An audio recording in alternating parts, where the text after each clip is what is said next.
Mbola miverina ataontsika indray aho anambarany ty zavatra hitako ao anatin'ny mivavaka. Ao anatin'ny mivavaka tsy za matory tsy ao anatin'ny nofy fa le za mivavaka no hitako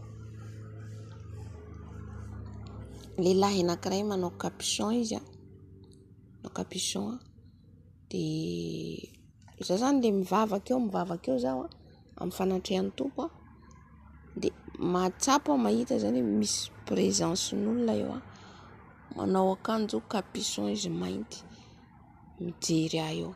Amen. De za io voapatsahivon'ny fanahy masina hoe ilay mpiapanga za zany tsy nanetretrena ina koa zavatra hitako teo fa io vao nampatsahivon'ny fanahy masina satria tamin'le 15 tamin'ny sabotsy io ao anatin'ny mivavaka tamin'ny sabotsy alina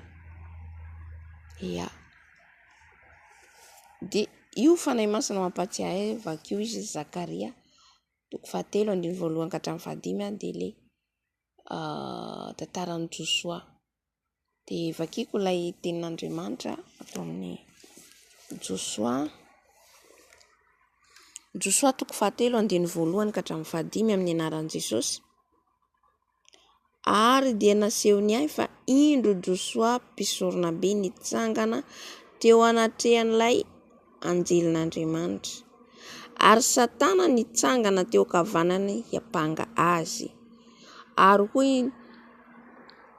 hoy ny tompo tamin'ny Satana, hananatra anao ane Andriamanitra ry Satana.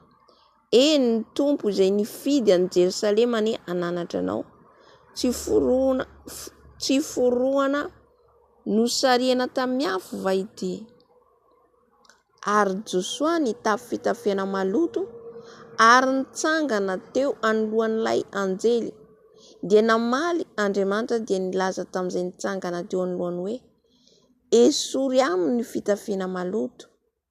Ary hoy koa izy taminy, indro efa nesoriko ny helokao ary ampiakanjoiko akanjo fiangoana ianao. Dia hoy izaho, aoka asiany hamama madio eo andohany, ka dia nasiany hamama madio teo andohany sady nampitafiana izy ary ilay anjelin'Andriamanitra dia nitsangana teo. Amen. Ity zany dia tantaran'i Josoa izay nitsangana teo anoloan'Andriamanitra, nitafy fitafiana maloto.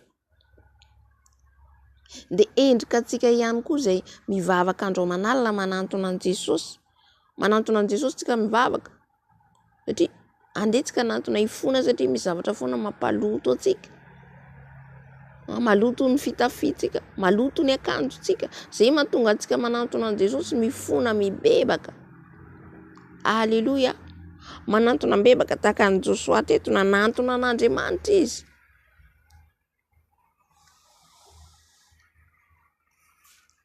Nanantona an'Andriamanitra izy eto. Ary fatatsika rehefa tsika mivavaka misy anjely eo manodidina atsika, misy manjely manoratra eo. Ary eo koa ilay mpiapanga atsika, aza mihitsy lazainy eto hoe andiny voalohany eo. Ary Satana nitsangana teo kavanany hiapanga azy. Izany hoe tsika mivavaka eo zany eo ihany koa ilay mpiapanga, eo ihany koa ilay fahavalo miapanga atsika. Raha misy zavatra tsy nibebahantsika, misy zavatra nataontsika tsy nibebahantsika dia eo izy manoratra, eo izy miapanga atsika eo anatrehan'ny Ray, eo anatrehan'i Jesosy. Alleluia.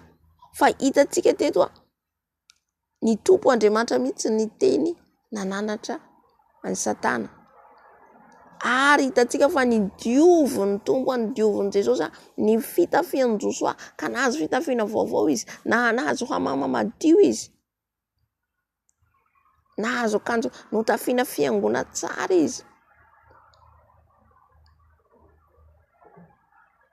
Halleluia.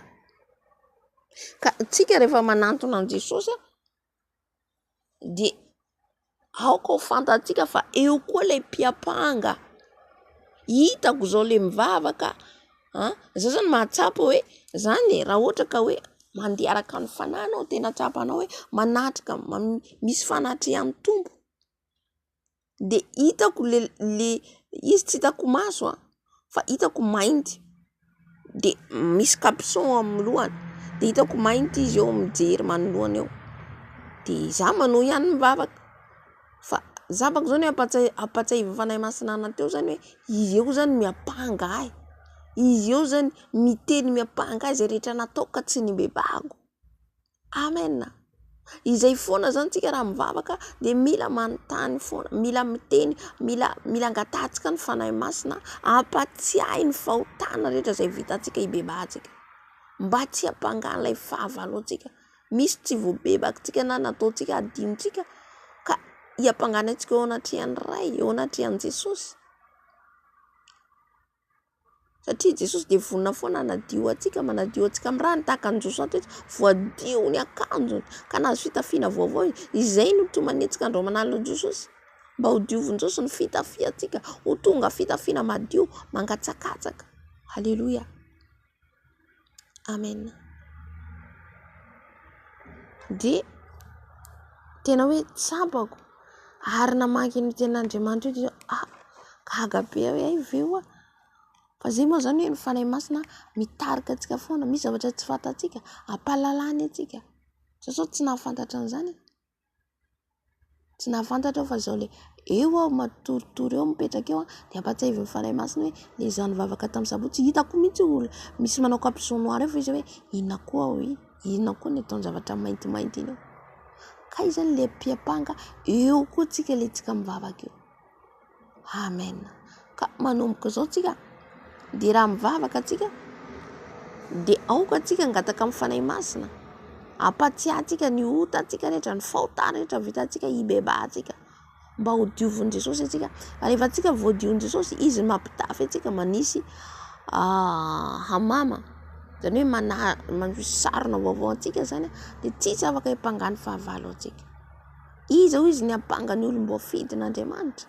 Andriamanitra manamasina azy, manamarina azy. Ka eto no amarin'Andriamanitra i Josoa, no amasin'ny Josoa teto. Ka nizaniza zany miapanga antsika, na de ny fahavalo ary miapanga antsika, de aoka tsika tena hoe hijoro hatrany, ho eo amin'ny fanatrehan'ny tompo hatrany, hifona antsika, tena hoe hiditra amin'ny fanatrehantsika zany. Ka inona hiampangany fahavalo antsika de fahavalo efa resy izy, ny ampangany Josoa izy eto fa tsy afaka nanao ninninona izy satria Andriamanitra mihitsy no nanadio an'i Josoa, nanisy akanjo fitafiana vaovao azy. Amiko sy aminao koa io dia mba hazo fitafiana vaovao tsika tahaka an'i Josoa, aninina fiampangany fahavalo antsika de fahavalo efa resy izy. Amen. De voninahitra ho an'i Jesosy irery ihany, ho azy hatramin'ny taolana indrindra. Izy ilay tompon'ny révélation, izy ilay tompon'ny nofo, izy ilay tompon'ny fahitana, ho azy ny voninahitra sy ny dera. De samy tahiny tompo daholo tsika. Amen.